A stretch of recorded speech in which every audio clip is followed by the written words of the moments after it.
My husband's parents excluded me from their family for years. Now I'm doing the exact same thing. When I married Daniel, his parents made it clear I wasn't what they'd hoped for. His mother, Linda, would introduce me as Daniel's wife, never by my name, never as her daughter-in-law. His father, Robert, would leave the room when I entered, saying he needed air. At family dinners, they'd set my place at the far end of the table, away from everyone else, with mismatched plates while everyone else had the good china. They'd plan family vacations and tell Daniel about them the day before, saying they assumed I'd be too busy to come. Every Christmas, they'd give Daniel expensive gifts and hand me generic candles or bath sets with the price tag still on, showing they came from the clearance rack. They'd take hundreds of photos at family events but crop me out before posting them. When I got pregnant with our first child, Linda said she hoped the baby looked like Daniel's side because their features were more refined. Robert asked if we were sure the baby was Daniel's, right in front of everyone at Easter dinner. When our son Ben was born, they visited once, complained he didn't look like Daniel enough, and left after 10 minutes. They missed his first birthday because they scheduled a cruise that week, knowing the date months in advance. For our daughter Amy's birth, they didn't even come to the hospital. They sent Daniel a congratulations text, but nothing to me. Every milestone the kids had, they were absent. They'd visit Daniel's brother Kyle, who lived 20 minutes from us, and not even tell us they were in town. I'd find out from Kyle's wife posting photos with them. When we bought our first house, they refused to come see it, saying it was too far even though it was closer to them than our apartment had been. When Daniel got promoted, they threw a party and didn't invite me, saying it was just for blood family. When I graduated with my master's degree after years of night school, they didn't acknowledge it. Daniel would make excuses, saying they were set in their ways, they'd come around, they just needed time. 10 years of time apparently wasn't enough. They'd call Daniel to complain about me, saying I kept the kids from them when they'd never once asked to see them. They'd tell relatives I was cold and unfriendly when I'd spent years trying to connect with them. They'd send birthday cards to Daniel and the kids, but never to me, even though Daniel reminded them every year. At family reunions, they'd introduce everyone else, then gesture vaguely in my direction, saying, "And Daniel's here too," as if I was just an attachment to him. Then last year, Robert lost his job at 61. They'd been living beyond their means for decades, assuming Robert would work forever. They had no savings, huge debts, and were about to lose their house. Linda called Daniel crying, saying they needed help. They wanted to move in with us temporarily while they figured things out. Daniel felt obligated and asked me to consider it. I said yes, but I had conditions. They moved in on a Tuesday. I showed them to the smallest bedroom at the back of the house, the one with no closet that we'd been using for storage. Linda asked about the guest suite upstairs, and I said that was for welcomed guests. I gave them mismatched sheets and towels from the donation pile, saying the good linens were for family. At dinner that first night, I set their plates at the TV trays in the living room while we ate at the dining table. Robert asked why they couldn't join us, and I said the table was for immediate family. Linda started to protest, and I reminded her of 10 years of holiday dinners where I'd eaten alone at the end of their table. For Ben's school play, I told them about it an hour before, saying I assumed they'd be too busy to come. When they scrambled to get ready, I said actually the car was full and they'd have to find their own way. They missed it, just like they'd missed every other event in his life.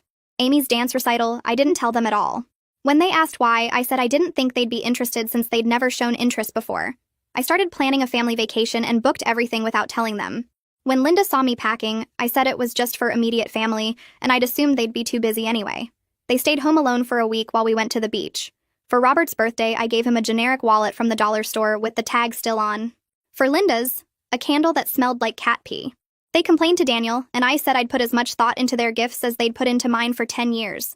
When their friends asked to visit, I said the house wasn't ready for guests. They went to Daniel demanding he make me treat them better. What Daniel told them made his mother cry harder. Requested Reds is on Spotify now. Check out link in the description or comments. I heard Daniel's footsteps on the stairs around 8 that night. He walked past me in the kitchen without speaking and went straight to the small bedroom at the back, where his parents were unpacking their few belongings. I turned off the stove and moved closer to the hallway where I could hear everything. Daniel's voice came through the door, steady and cold in a way I'd never heard in 12 years of marriage. He told them to sit down. I heard the bed creak as they sat. Then he started listing everything I'd documented over 10 years. Every holiday dinner where they'd seated me at the end of their table with mismatched plates. Every family vacation they'd planned and told him about the day before, saying they assumed I'd be too busy. Every Christmas gift with the clearance price tag still attached. Every photo they'd cropped me out of before posting. Linda made a sound like a wounded animal. Daniel kept going. He told them about the day Ben was born, how they'd visited once, complained he didn't look enough like their side and left after 10 minutes.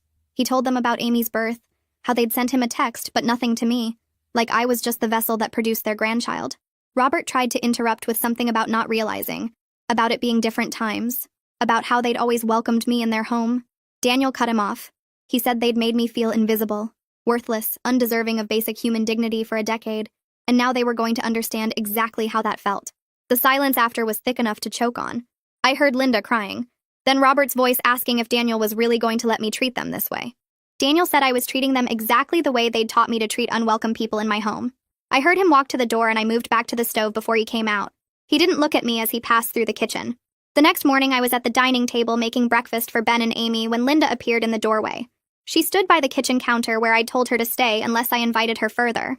Her hands twisted together, and her voice shook when she started talking. She said she didn't realize how bad it had been. She said she hoped we could start over, maybe find a way to be a real family. I poured orange juice into Ben's glass, then Amy's, watching the liquid fill each cup to exactly the same level. I set the pitcher down and finally looked at Linda.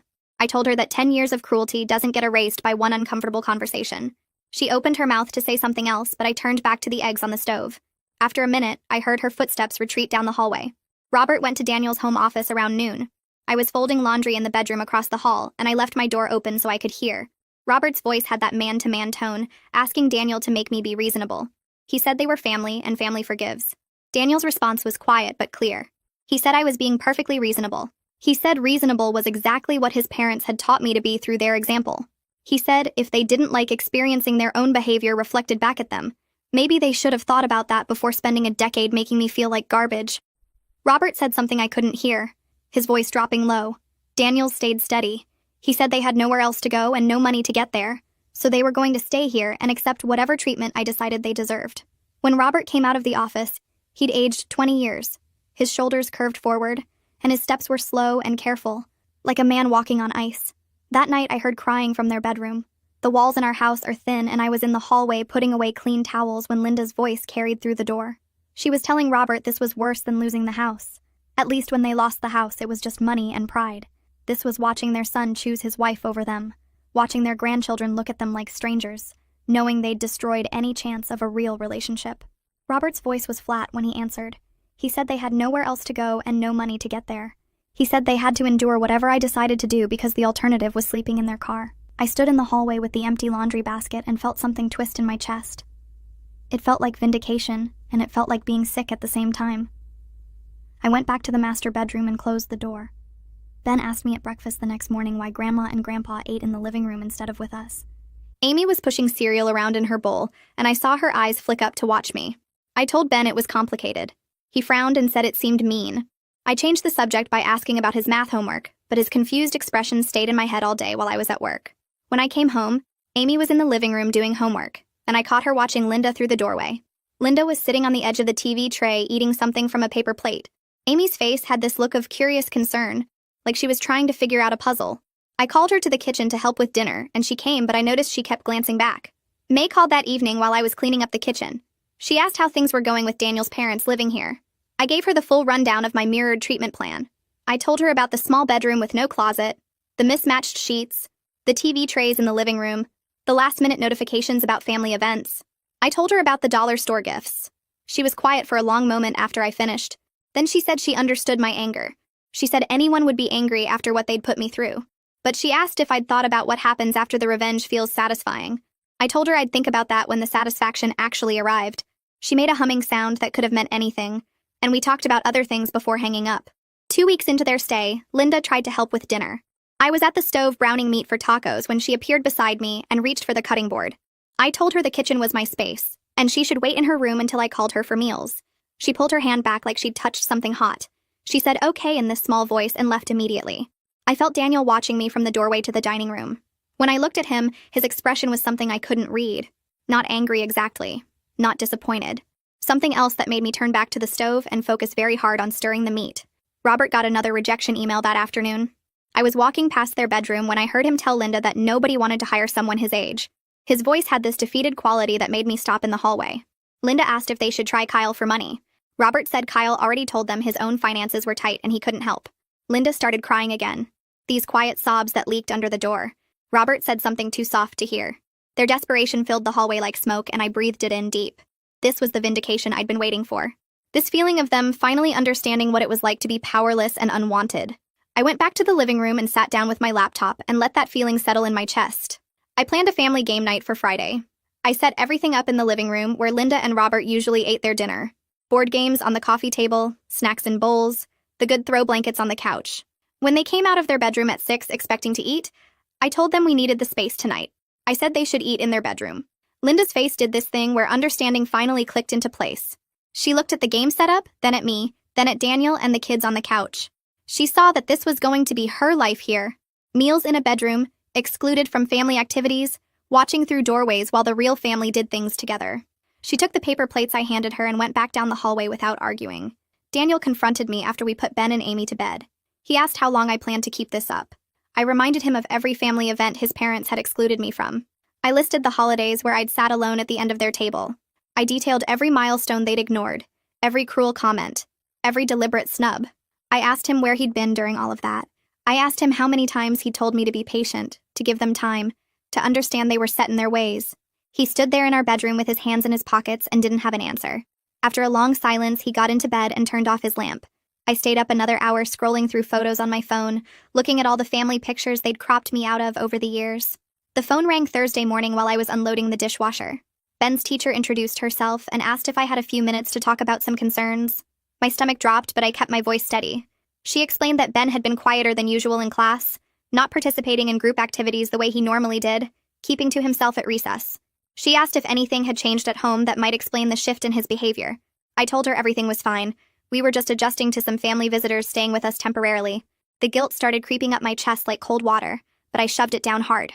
I remembered Linda standing in that hospital room after Ben was born, looking at my newborn son, and complaining he didn't have enough of Daniel's features, like my genes had contaminated him somehow. The teacher said she'd keep monitoring the situation, and suggested I watch for any changes in his mood or behavior at home. I promised I would, and hung up feeling that guilt battle with my anger. 3 weeks had passed since Linda and Robert moved in. I was folding laundry in the living room when Linda appeared in the doorway to the kitchen, where Amy was getting a snack. Linda's voice was soft and careful, as she told Amy she'd seen her dance recital photos on the fridge and thought her form looked really graceful. Amy froze with her hand in the cookie jar and looked at me with this uncertain expression, like she was asking permission to respond. She turned back to Linda and said thank you in this polite but distant voice, then grabbed her cookies and came to sit on the opposite side of the room from where Linda stood. Linda's face did this crumpling thing that lasted just a second before she smoothed it back to neutral. For the first time since they'd moved in, I felt something crack in the satisfaction I'd been carrying around. It wasn't regret exactly, more like the first hint that this revenge might be costing more than I'd calculated. Robert found me in the hallway outside the bathroom on Saturday. He cleared his throat and said he'd noticed the faucet in the guest bathroom had been dripping, and he was pretty handy with that kind of thing from years of maintaining their old house. He offered to fix it for us if I had the tools. I looked at him standing there trying to be useful and told him we had a plumber scheduled to come look at it next week. I added that he should probably focus his energy on job hunting instead of home repairs. Daniel was coming up the stairs with a basket of clean towels, and I saw him stop when he heard my response. Robert nodded slowly and went back to his bedroom without another word. That evening, after the kids were asleep, Daniel came into our bedroom and closed the door behind him. He said what I'd done to his father that afternoon was cruel for no reason. I started listing all the times Robert had been cruel to me, but Daniel cut me off and said he knew. He remembered. But turning away, someone trying to help felt different from the mirrored punishments. We argued for the first time since his parents had moved in, really argued with raised voices that we had to quiet down so the kids wouldn't hear. I found the drawings on Tuesday afternoon. I was putting away Amy's clean clothes in her dresser when I saw the folded papers tucked under her socks. They were simple pencil sketches, flowers and hearts, and stick figures labeled Grandma and Amy. There were notes, too, written in Linda's shaky handwriting telling Amy she loved her and was proud of her. There were similar papers in Ben's room hidden in his desk drawer, drawings of trucks and dinosaurs with notes saying, "Grandpa loves you and you're such a smart boy." My hands shook as I gathered them all up. I found Linda in the small bedroom folding the mismatched towels I'd given her. I dropped the papers on the bed and asked how long she'd been sneaking gifts to my children behind my back. Linda's face went pale and she started crying immediately, these big gasping sobs that made her whole body shake. She said she was trying to be the grandmother she should have been from the start, that she knew she had no right to their love, but she wanted them to know she cared. I told her it was too late for that. 10 years too late. I scooped up all the drawings and notes and took them to my bedroom, shoving them in the back of my closet where the kids couldn't find them. Daniel waited until the kids were in bed that night before he told me we needed to talk. He sat on the edge of our bed and said he thought I'd made my point with his parents, and we needed to find a better way forward for everyone. Something in me exploded. I started listing every single time over 10 years that he'd told me to be patient with Linda and Robert, every excuse he'd made for their behavior, every family event where he'd asked me to just tolerate their treatment for a few more hours. I reminded him of the Easter dinner where his father questioned if Ben was really his child, and Daniel had just changed the subject instead of defending me. I brought up the master's degree graduation he'd convinced me not to make a big deal about because it would make his parents uncomfortable. My voice got louder with each memory, until I was almost yelling about how he'd chosen their comfort over my dignity for an entire decade. Daniel sat there taking it and finally admitted he'd failed me, that he should have stood up to them years ago. Then he said 2 wrongs don't make a right and we needed to think about Ben and Amy now. That made me even angrier because he was finally taking a stand now that his parents were the ones suffering, not when I was the one was excluded and humiliated year after year. Ping came over for coffee Wednesday morning. We sat at the kitchen table while Linda and Robert stayed in their bedroom like I'd trained them to do when I had visitors.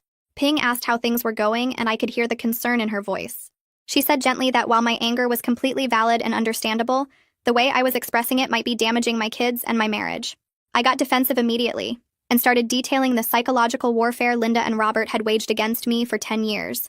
I told her about every cropped photo, every deliberate exclusion, every cruel comment about my children. Ping listened to all of it without interrupting, then said something that made me stop mid-sentence. She said revenge that hurts everyone around you isn't really revenge, it's just spreading the pain to new people. She asked if making Linda and Robert suffer was worth watching my kids become anxious and my marriage strain under the weight of it. I didn't have a good answer for that. Thursday afternoon, I came around the corner from the laundry room and saw Amy in the kitchen bringing Linda a glass of water. Amy was asking if Linda was okay in this sweet, concerned voice that sounded too grown up for a 6-year-old. Linda thanked her and touched her hair gently, and Amy smiled at her grandmother with real warmth. Then Amy saw me standing in the doorway, and her whole body went stiff. The smile disappeared, and she looked scared. Actually scared of my reaction to showing basic kindness to another person. She mumbled something about homework and ran upstairs to her room. Linda and I stood there in the kitchen not looking at each other. That image of my daughter's scared face hit me harder than anything else had in this entire situation. I'd created an environment where my child was afraid to be kind. Ben cornered me in the garage Friday evening while I was taking out the recycling. He asked me straight out why I was being mean to Grandma and Grandpa when they were being nice now. I tried to explain the history, telling him about how they'd treated me before he was born and when he was little.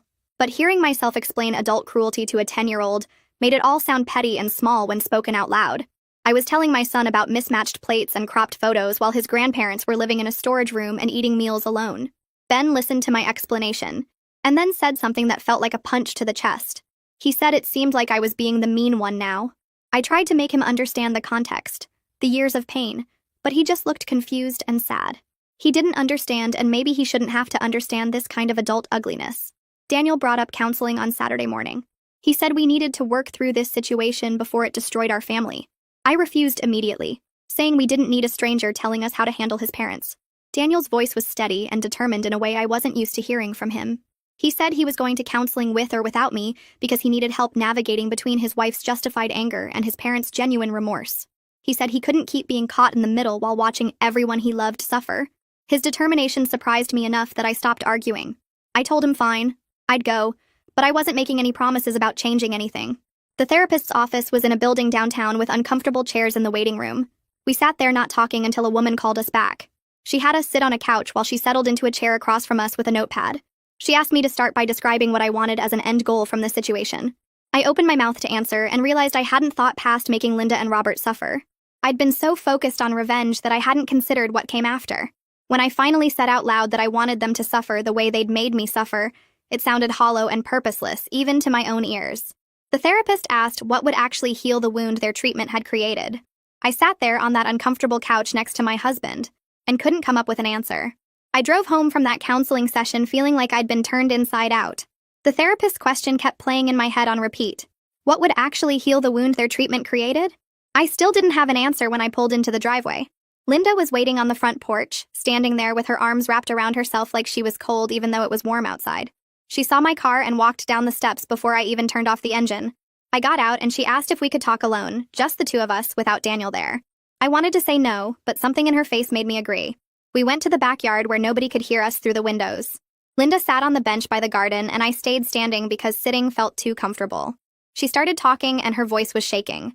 She told me about her own mother, about how her mother had treated her first husband's wife with cruelty that Linda witnessed as a young woman. She said she swore she'd never be like that, but then Daniel brought me home and she found herself doing the exact same things. She was crying now, tears running down her face that she didn't bother wiping away.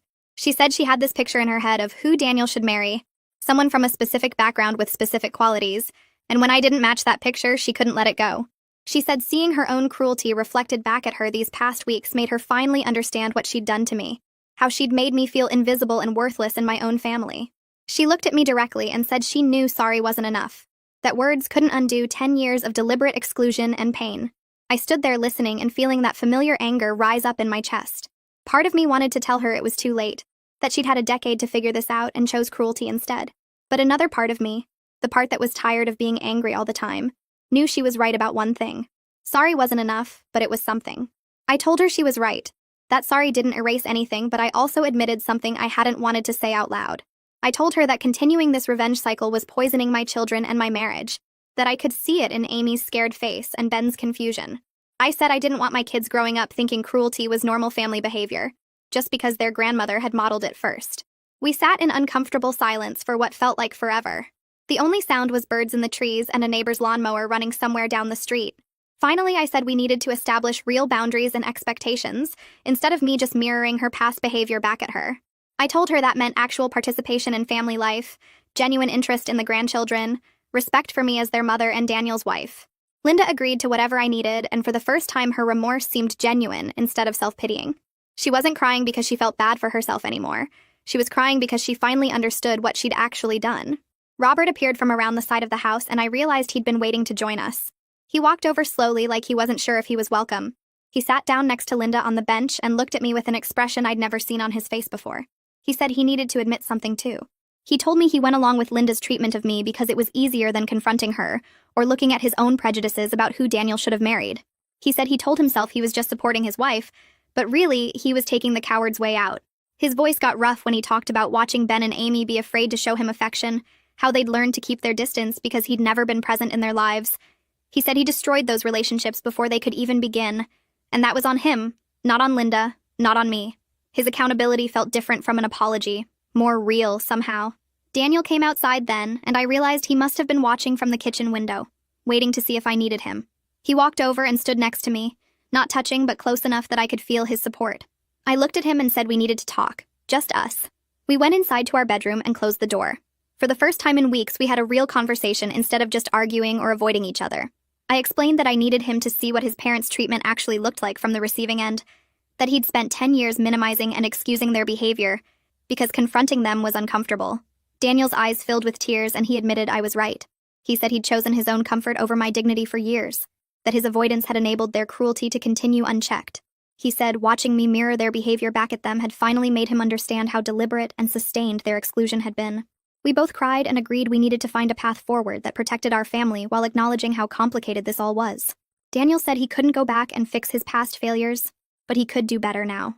3 days later, we all went to counseling together, all 4 adults sitting in that office with the uncomfortable chairs. The therapist said we were going to do something difficult, but necessary. She asked Linda and Robert to detail every instance of exclusion they could remember, everything they'd done to make me feel unwelcome over the past 10 years. The list took 40 minutes. Linda started with the mismatched plates at holiday dinners and moved through every cropped photo, every last-minute vacation announcement, every generic gift with the price tag showing.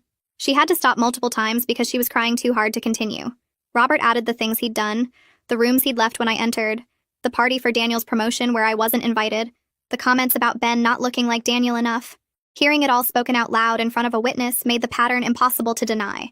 The therapist wrote everything down, and when they finally finished, she looked at the pages and pages of notes and said this was systematic exclusion, not just a few thoughtless moments.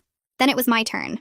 I shared how their treatment made me feel worthless and unwelcome in my own marriage, how I'd dreaded every family event for a decade, how I'd tried so hard to connect with them only to be rejected over and over.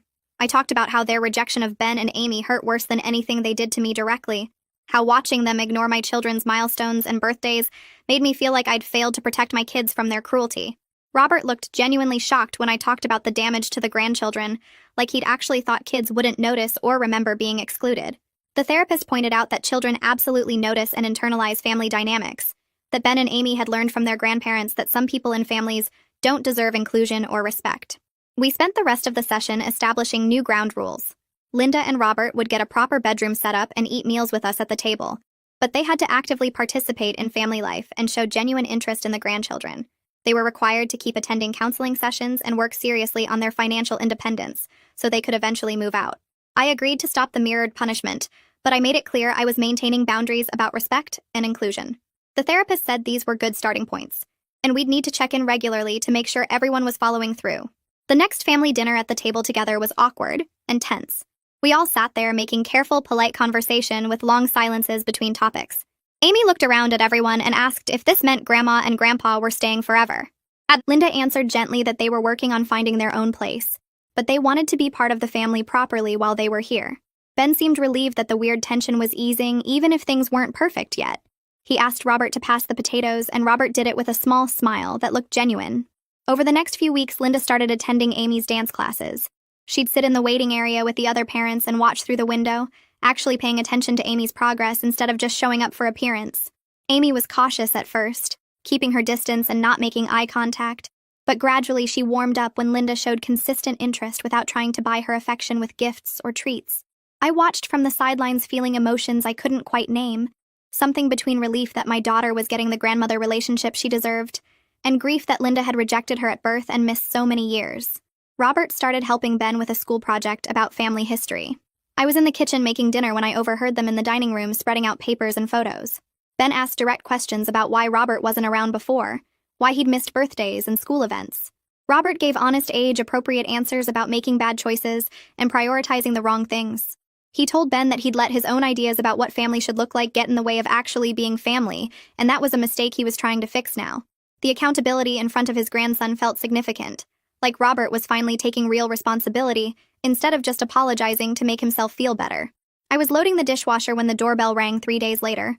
May stood on the porch holding a casserole dish and wearing the concerned expression she always got when she thought something was wrong. I let her in, and she walked straight to the kitchen, setting the dish on the counter before turning to really look at me. She studied my face for a long moment and then glanced toward the living room where Linda was helping Amy practice her dance routine. Robert sat on the couch reading a book to Ben, something about dinosaurs based on the pictures I could see from here. May's eyebrows went up and she tilted her head toward the back door. We stepped outside onto the deck where the air was cool and private.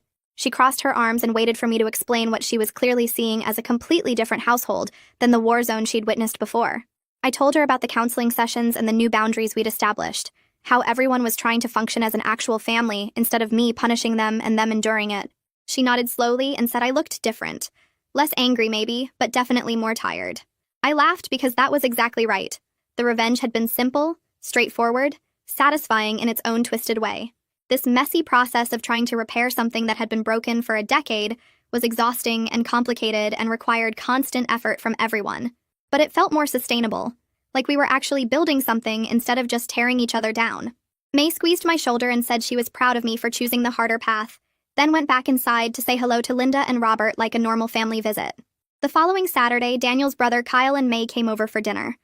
I'd told Daniel to invite them because I wanted to see how his parents handled a social situation with witnesses who knew the full history. Kyle walked in carrying wine and stopped dead when he saw his parents sitting at our dining table setting out napkins while I stirred pasta sauce at the stove. His mouth actually fell open, and he looked at Daniel with complete confusion. Linda greeted him warmly and asked about his week at work. Robert stood up to shake his hand and asked if he wanted a beer. Kyle accepted the beer but kept glancing between his parents and me like he was waiting for someone to start yelling. Dinner was almost normal, with conversation about Kyle's job and May's pottery classes and Ben's upcoming science fair project. Amy showed everyone her latest dance moves, and both Linda and Robert clapped and praised her without any of the fake enthusiasm from before. After we finished eating, Kyle pulled Daniel aside into the home office.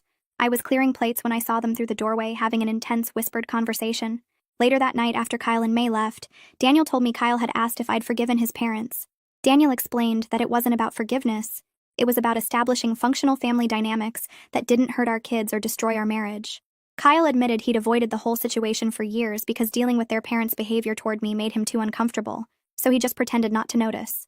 The fact that Kyle could acknowledge that felt like progress, even if it was years too late. On Tuesday afternoon, Linda approached me while I was folding laundry in the living room. She asked if she could take Amy shopping for new dance supplies, just the two of them.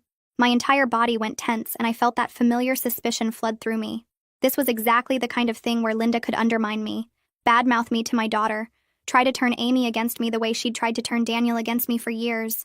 I opened my mouth to say no, but Daniel walked in from the garage and caught the tail end of the conversation. He looked at me with that expression that meant he was asking me to trust the process we'd started.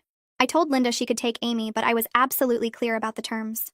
If she said one negative thing about me, if she tried to make herself look like the victim, if she undermined my parenting or my authority in any way, she would be out of our house permanently and would never see the grandchildren again.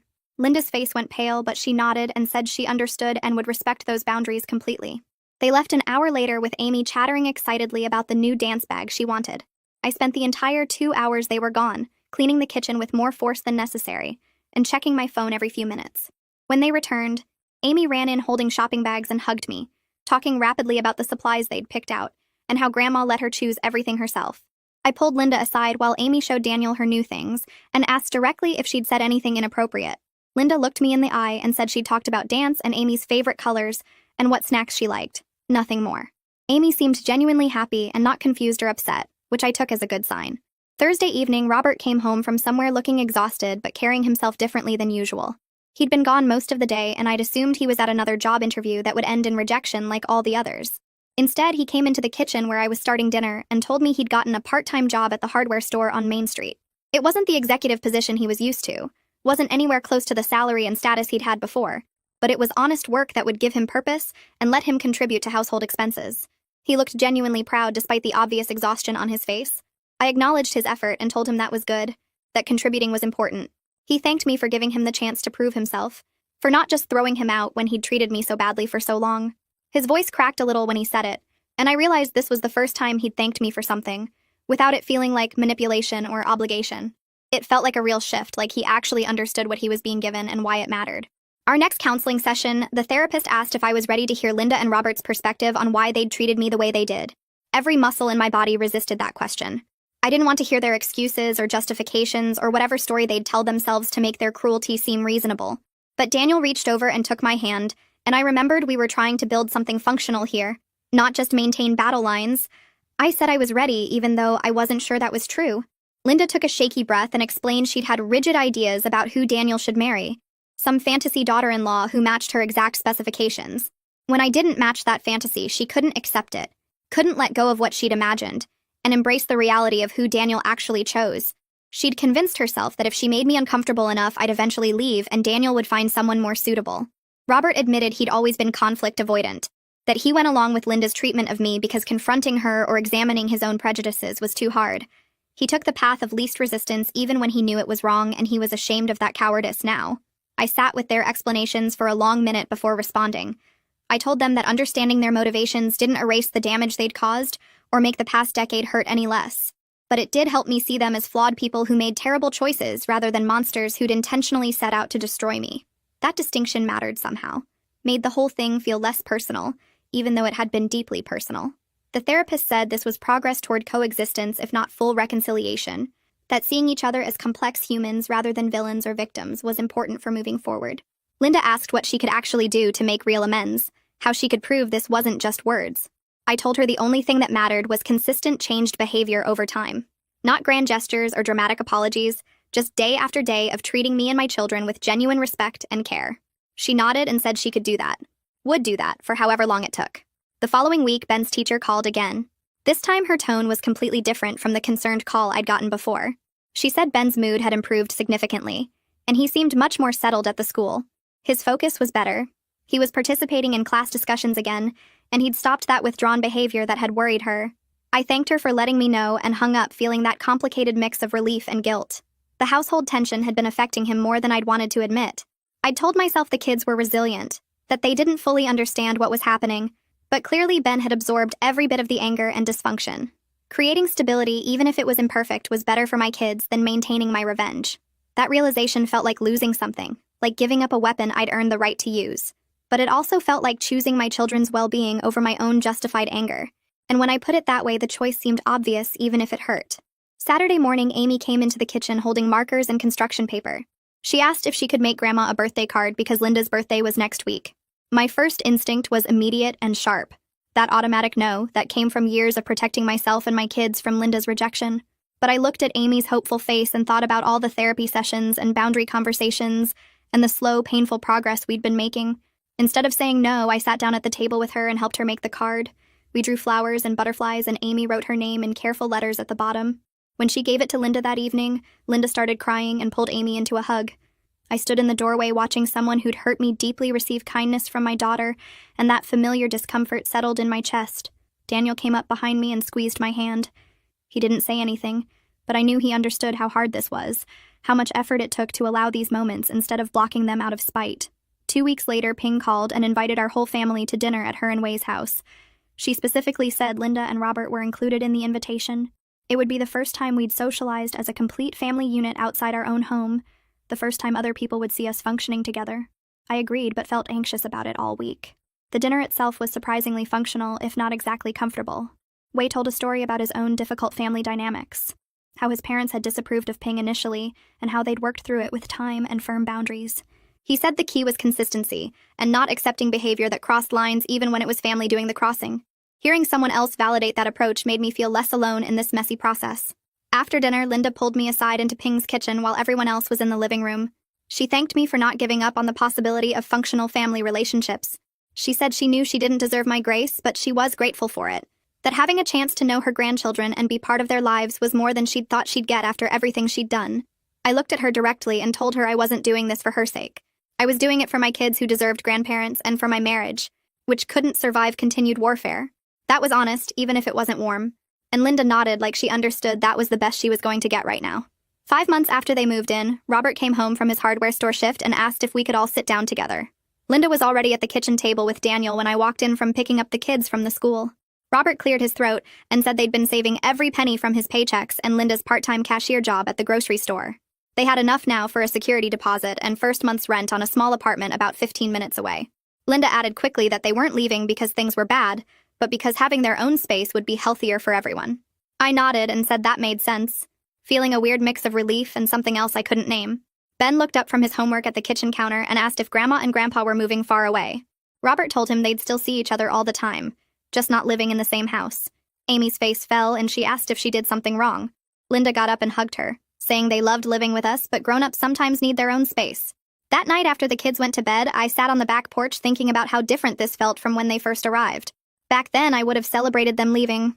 Now I felt something closer to sadness mixed with the relief, which annoyed me because I didn't want to feel sad about people who'd hurt me so badly. The moving day came on a Saturday morning. Daniel rented a truck and we all helped load their stuff, which wasn't much since they'd lost most of their belongings when they lost their house. The apartment was in an older building but clean, with 2 bedrooms and a small living area. Linda walked through it with this careful expression, like she was trying not to show too much emotion either way. Robert carried boxes up the stairs, and I noticed how much older he looked than when they'd first moved in, like the humility of the past months had aged him. Ben and Amy ran around exploring while we unpacked, and Amy discovered the second bedroom had a window seat. Linda knelt down next to her and said that could be Amy's special spot when she visited, if that was okay with me. She looked right at me when she said it, asking permission instead of assuming. I told her the kids could have sleepovers once we established some ground rules. Linda's whole face changed, and she thanked me 3 times in a row. We spent the afternoon setting up furniture and hanging curtains, and it felt weirdly normal, like we were actually family helping family. Robert ordered pizza for everyone, and we ate sitting on their new couch with paper plates. Ben asked when they could come back and visit the apartment, and Daniel said we'd figure out a schedule that worked for everyone. On the drive home, Amy fell asleep in her car seat, and Ben stared out the window quietly. Daniel reached over and squeezed my hand without saying anything. The first overnight visit was 2 weeks later on a Friday night. I packed the kids' bags with their pajamas, toothbrushes, and specific instructions written on a list for Linda about bedtimes, food restrictions, and emergency contacts. Linda took the list seriously and read through it twice, promising to follow everything exactly. I kissed Ben and Amy goodbye and watched them walk up to the apartment building with their little backpacks. The house felt too quiet that night. I checked my phone every 20 minutes, even though Linda had texted right away that they'd arrived safely. Daniel found me staring at my phone at 10 o'clock and reminded me that his parents had been doing really well for months now. I knew he was right, but couldn't shake the anxiety that something would go wrong. Around midnight, I finally fell asleep, and when I woke up the next morning, the first thing I did was check my phone. Linda had sent a photo of Ben and Amy eating pancakes at her little kitchen table, both smiling. I drove over to pick them up at 9 like we'd agreed, and when Linda opened the door, both kids ran to hug me, talking over each other about the fun they'd had. Linda handed me a folder with notes about what they'd eaten, when they'd gone to bed, and how the night had gone. Every single one of my instructions had been followed perfectly. She didn't ask for praise or acknowledgement, just wanted me to have the information. On the drive home, Ben told me Grandpa had taught him a card game, and Grandma had let them help make breakfast. Amy said she liked sleeping in the room with the window seat. That night I texted Linda, thanking her for respecting the boundaries, and she responded immediately saying she was grateful for the chance. Our final scheduled counseling session happened the following week. The therapist had been seeing us weekly for months and said this would be our last required appointment unless we wanted to continue. She asked each of us what we'd learned from this whole process. Robert went first and talked about how he'd spent his whole life avoiding conflict and going along with whatever was easiest, and that passivity had enabled real cruelty towards someone who didn't deserve it. Linda spoke next, and her voice shook when she said she'd learned that her own insecurities and rigid expectations had caused genuine damage to her family, and that changing behavior was harder, but more important, than just apologizing. Daniel admitted he'd been a coward for years, making excuses and avoiding confrontation because dealing with the tension was uncomfortable, and his avoidance had left me alone to endure treatment no one should tolerate. When it was my turn, I said I'd learned that revenge feels satisfying at first, but doesn't actually heal anything, and that my children's well-being and my marriage mattered more than my completely justified anger.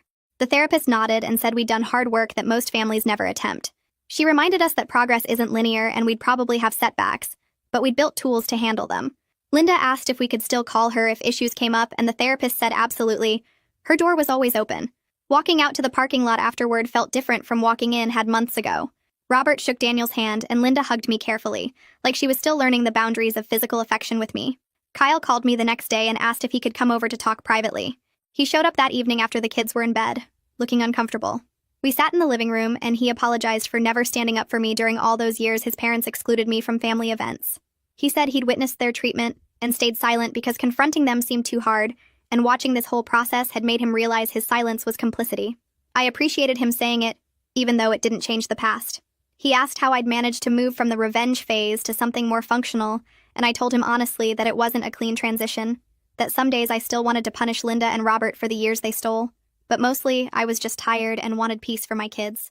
Kyle said he and May wanted to do better going forward, wanted to build a family dynamic where people actually stood up for each other. We agreed to try to. He promised that if his parents ever slipped back into old patterns, he wouldn't stay quiet this time. After he left, I felt something shift, like maybe the extended family could actually function if everyone committed to the work.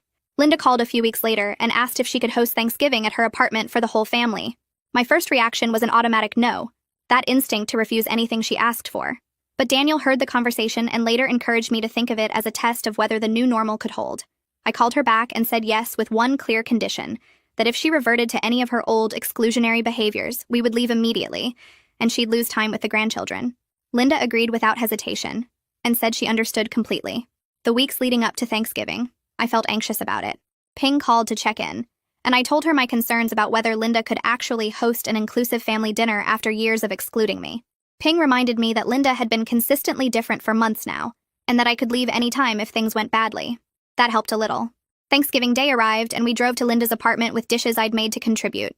Kyle and May were already there when we arrived, and the small space was crowded but warm. Linda had set the table carefully with matching plates, and everyone had a name card at their spot. Mine was in crayon with hearts around it saying Amy's Mommy in Amy's handwriting.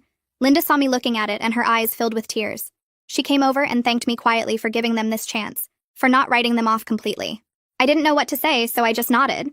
Robert helped Ben and Amy make the place cards that morning, Linda explained, and they'd been so excited about it. The dinner itself was surprisingly okay. Linda made a point of including me in every conversation, asking my opinion on things and making sure I felt comfortable. Robert told stories that actually made everyone laugh, and I caught myself almost enjoying it before remembering to stay guarded. After we ate, the kids played cards with Robert while the adults cleaned up. Linda worked next to me at the sink washing dishes and said she knew this didn't erase anything, but she hoped it showed she was trying. I told her actions over time mattered more than words, and she said she understood that. May called me a few days after Thanksgiving and said she was proud of how I'd handled everything. She said watching me validate my own pain, while still choosing the harder path of boundaries instead of continued revenge, took real strength. I admitted that some days I still wanted to punish Linda and Robert for the years they stole from me, but most days I was just tired and wanted peace. May said that was probably healthier than either keeping the rage burning or pretending everything was fine. We talked about how messy real healing was compared to how people imagined it should go. She asked if I felt like I'd forgiven them, and I said no. Forgiveness felt too big and too simple for what actually happened. What I felt was more like acceptance that they were trying to be different people now, and choosing to allow that for my kids' sake. May said that was probably more honest than forgiveness anyway. 6 months after we'd established the new boundaries and ground rules, an envelope arrived in the mail addressed to me in Linda's handwriting. Inside was a letter, pages long, detailing every specific incident she could remember where she'd excluded me or hurt me. The list was thorough and painful to read. Next to each incident, she'd written a genuine apology explaining why that particular action was cruel and what she should have done instead. She didn't ask for forgiveness anywhere in the letter. The last paragraph just said she needed me to know she saw exactly what she'd done, that she understood the full scope of her cruelty, and that she was committed to being different going forward. I read it 3 times, and then put it in my desk drawer. I didn't respond right away because I needed time to process seeing all those years of hurt acknowledged in writing. Daniel found me crying in our bedroom that night and held me while I told him about the letter. He said his mother was really trying, and I said I knew that, but it didn't make the past hurt less. 2 weeks later, Daniel arranged a date night for just the 2 of us. The first one in months where his parents weren't the main topic of conversation. We went to dinner at a restaurant we used to love before everything got complicated. Halfway through the meal, Daniel reached across the table and took my hand. He told me he was amazed by my strength in choosing the harder path of boundaries and functional relationships over the simpler satisfaction of continued revenge. He said watching me parent through this impossible situation while protecting our kids and trying to heal our family had made him love me more, not less. I started crying right there in the restaurant. I told him I didn't feel strong most of the time, just exhausted and confused about whether I was doing the right thing.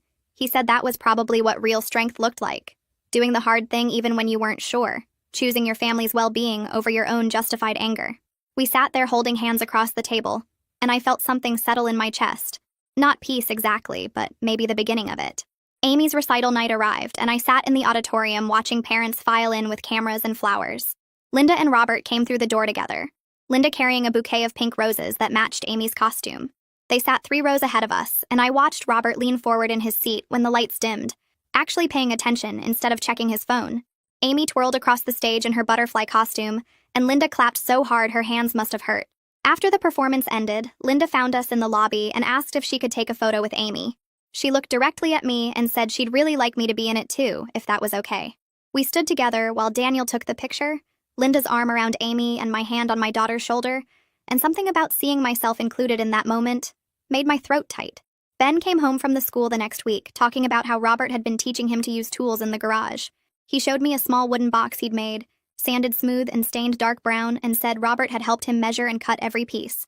I held that box in my hands and felt happiness that my son had this relationship mixed with grief. So sharp it made my chest ache. Daniel found me staring at the box later and wrapped his arms around me from behind.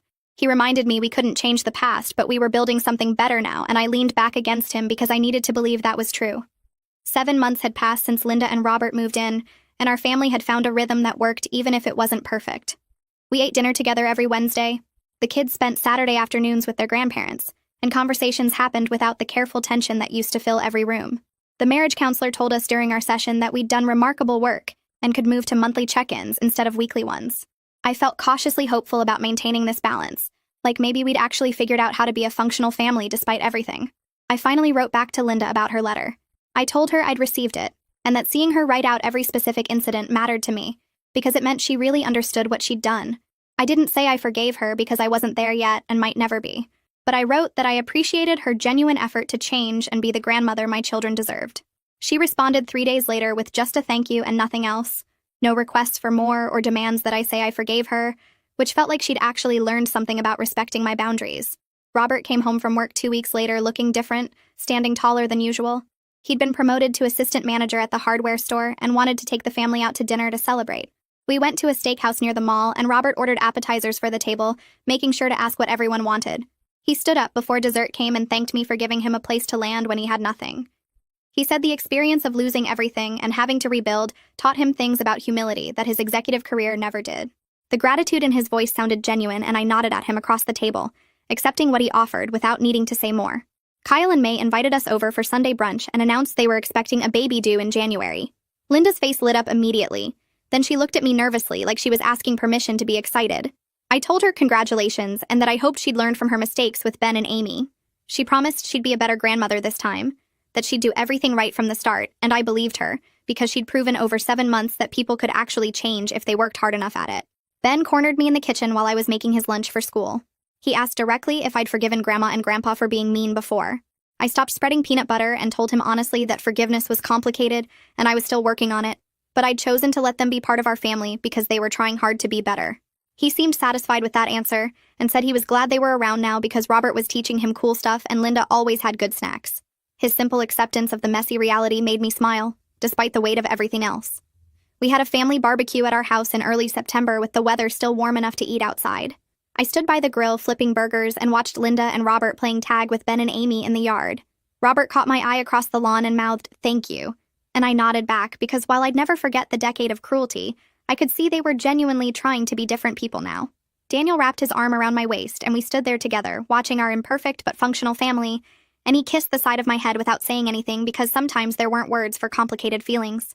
The marriage counselor scheduled a final check-in session to assess our progress. She asked if I felt the situation was resolved, and I said no. It wasn't resolved because you can't resolve a decade of damage in 7 months. But it was managed and sustainable, which felt like the best I could hope for. The therapist nodded and said that was actually the healthiest possible outcome. Not pretending the past didn't happen, but building functional relationships despite it. She said most families never get this far, and we should be proud of the work we'd done. Ping came over for coffee the next afternoon and asked how I really felt about everything now that things had stabilized. I admitted I still had anger that flared up sometimes when I remembered specific incidents, like Linda's comment about hoping Ben wouldn't look like me or Robert questioning his paternity. But mostly, I felt tired relief that the active conflict was over and we could just be a family without constant tension. Ping said healing wasn't straight, and I was allowed to have complicated feelings about people who hurt me deeply even if they'd changed, and hearing her say that made me feel less guilty about not being able to forgive completely. Linda caught me in the kitchen one Saturday morning while I was making pancakes for the kids. She asked if she could take Amy to get her ears pierced, something Amy had been begging me about for months. My first reaction was to say no just because Linda was asking, but I stopped myself and actually thought about it. Amy was old enough and it was a normal grandmother thing to do. I told Linda yes, but that I was coming with them. We went to the mall that afternoon. All 3 of us and Linda paid for the piercing and picked out little silver studs with Amy. Watching them together in the mirror, Amy excited and Linda genuinely engaged, felt like what grandparents and grandchildren were supposed to look like. Progress didn't look like I'd imagined, but it was still progress. 8 months after Robert and Linda moved in, Daniel told me one night after the kids went to bed that he was proud of how I'd handled everything. I laughed and said there was nothing graceful about the revenge phase when I'd deliberately made them miserable. He said even that was understandable given what I'd endured for 10 years. We talked for over an hour about how we were both doing better at communicating, at supporting each other through the mess of family relationships. Robert and Linda invited everyone to their apartment for dinner a few weeks later. They'd set up the small space nicely, and Linda had cooked a full meal. Kyle and May came with their growing baby bump, and Ping and Wei showed up with wine. Linda made a point of introducing me as her daughter-in-law and Ben and Amy's mother, using my name over and over in every conversation. She included me in discussions, asked my opinion on things, made sure I felt part of everything. The deliberate inclusion felt like she was trying to make up for all those years of exclusion, and while it didn't erase the past, it acknowledged what had happened. We drove home that night with Ben and Amy talking nonstop about their grandparents' apartment and the games Robert taught them. I looked at Daniel's profile in the driver's seat and realized we'd built something that worked even if it wasn't perfect. The decade of pain couldn't be erased, and I'd probably always carry anger about those lost years and missed moments. But my children had grandparents who loved them now, and my marriage was stronger for surviving the storm. Daniel reached over and squeezed my hand without taking his eyes off the road. I squeezed back, holding on to what we'd chosen together. The messy work of family over the temporary satisfaction of revenge.